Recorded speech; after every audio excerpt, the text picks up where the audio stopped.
Assalamualaikum warahmatullahi wabarakatuh. Oke guys, kembali lagi dengan channel Fai Kurniawan. Di sini saya akan menjelaskan mengenai definisi Khulafaur Rasyidin. Langsung saja. Khulafaur Rasyidin berasal dari dua kata, yakni khulafah dan ar-rasyidin. Khulafah adalah bentuk jamak dari khalifah, yang artinya pengganti, pemimpin, atau penguasa yang diangkat setelah Nabi Muhammad SAW untuk melanjutkan tugas beliau sebagai pemimpin agama dan kepala pemerintahan, tetapi bukan sebagai nabi ataupun rasul. Sedangkan ar-rasyidin adalah bentuk jamak dari ar-rasyid, yang artinya orang yang mendapat petunjuk. Jadi, menurut bahasa, Khulafaur Rasyidin adalah orang yang ditunjuk sebagai pengganti, pemimpin atau penguasa yang selalu mendapat petunjuk dari Allah. Sedangkan menurut istilah, Khulafaur Rasyidin adalah pemimpin umat dan kepala negara yang telah mendapat petunjuk dari Allah untuk meneruskan perjuangan Nabi Muhammad SAW.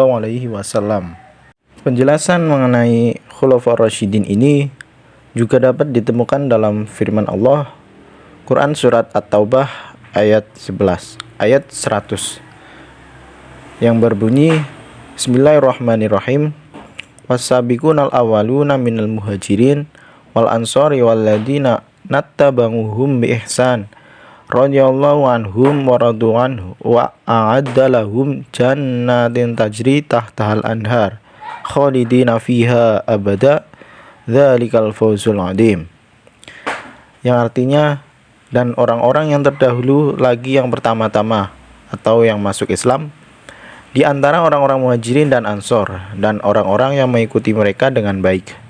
Allah ridho kepada mereka dan mereka pun ridho kepada Allah. Allah menyediakan bagi mereka surga-surga yang mengalir di bawahnya sungai-sungai. Mereka kekal di dalamnya selama-lamanya. Itulah kemenangan yang agung. Quran Surat At-Taubah ayat 100. Selanjutnya, nama-nama Khulafaur Rasyidin. Khulafaur Rasyidin ini berjumlah 4 khalifah, yakni yang pertama Abu Bakar As-Siddiq, yang kedua Umar bin Khattab, yang ketiga Utsman bin Affan, dan yang keempat atau yang terakhir adalah Ali bin Abi Thalib. Masa kepemimpinan Khulafaur Rasyidin dikenal umat Islam sebagai generasi penerus setelah Rasulullah wafat, tepatnya pada tahun 632 Masehi atau tahun 11 Hijriah. Pemerintahan Khulafaur Rasyidin memegang kendali pemerintahan Islam selama kurang lebih 30 tahun, dari tahun 632 sampai 661 Masehi. Dan setiap khalifah mempunyai kebijakan-kebijakan yang berbeda-beda. Langsung saja yang pertama, yakni Khalifah Abu Bakar As-Siddiq. Abu Bakar As-Siddiq adalah nama Khulafaur Rasyidin pertama dengan nama aslinya yaitu Abdullah bin Abu Quhafah At-Tamimi. Sejak kecil, beliau terkenal dengan sifat yang lemah lembut, jujur, dan juga sabar. Beliau telah bersahabat dengan Rasulullah sejak berusia remaja. Rasulullah memberinya gelar As-Siddiq, yang berarti yang berkata benar. Setelah Abu Bakar membenarkan peristiwa Isra Mi'raj yang diceritakan Rasulullah kepada para pengikutnya, dari situlah ia lebih dikenal dengan nama Abu Bakar As-Siddiq. Abu Bakar As-Siddiq diangkat menjadi khalifah dengan jalan musyawarah antara kaum Ansor dan kaum Muhajirin di Saqifah Bani Sa'idah atau balai pertemuan di kota Madinah. Dalam masa kepemimpinannya yang terbilang singkat, Abu Bakar As-Siddiq telah mencapai usaha dan prestasi yang sangat luar biasa, antara lain memberantas penolak membayar zakat, melakukan ekspansi ke wilayah Irak, Syria, dan juga Hirab. Selanjutnya, beliau juga memberantas nabi-nabi palsu dan sangat gigih dalam melindungi orang yang memeluk agama Islam. Sebelum beliau meninggal karena sakit, Abu Bakar As-Siddiq mewasiatkan Umar bin Khattab untuk menggantikannya menjadi khalifah selanjutnya. Yang kedua, Khalifah Umar bin Khattab. Umar bin Khattab adalah satu di antara nama-nama Khulafaur Rasyidin sekaligus tokoh besar dalam sejarah Islam yang paling berpengaruh. Beliau merupakan Khulafaur Rasyidin yang kedua setelah Abu Bakar As-Siddiq.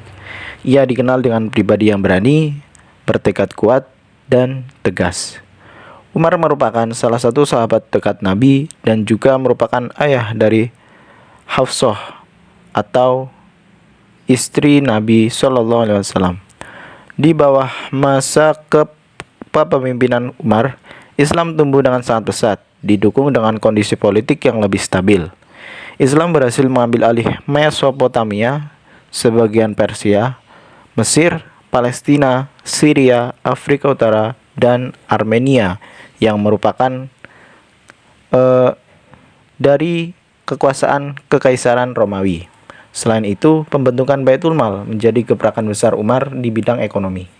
Berkat keberhasilannya pada masa pemerintahan, Umar mendapat gelar Amir al-Mukminin atau komandan orang-orang beriman.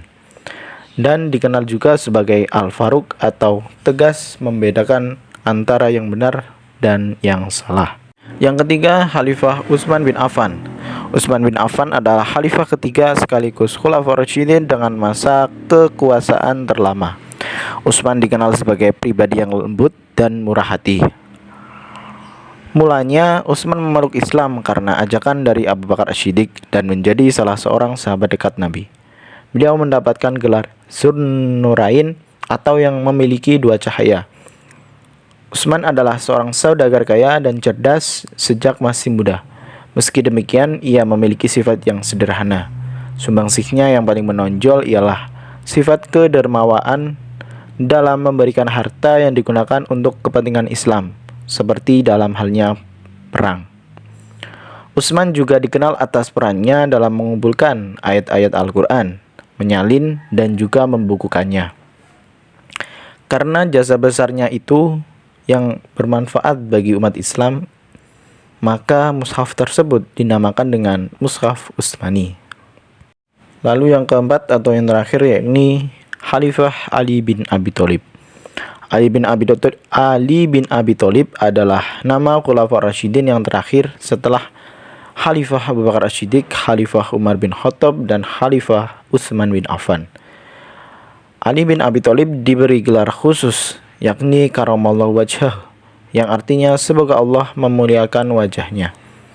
Masa kekuasaan Ali merupakan periode tersulit dalam sejarah Islam karena terjadi perang saudara pertama kali di dalam tubuh umat muslim yang disebabkan oleh terbunuhnya khalifah ketiga yakni Khalifah Utsman bin Affan.